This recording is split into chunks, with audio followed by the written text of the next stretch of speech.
the shrimp water, half a stick of butter, and you melt that all together, make it all taste nice and good.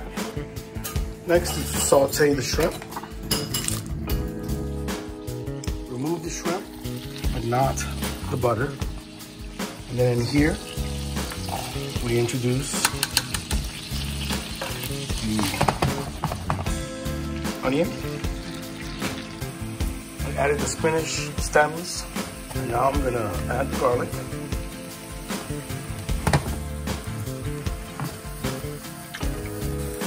Next is the tomato sauce.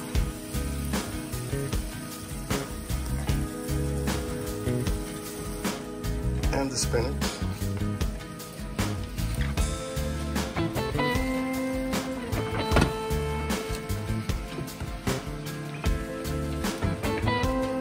Added some half and half.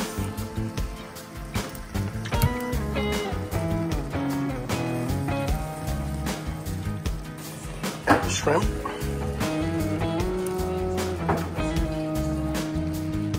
Add the Parmesan cheese. And the finishing touch is a little bit of basil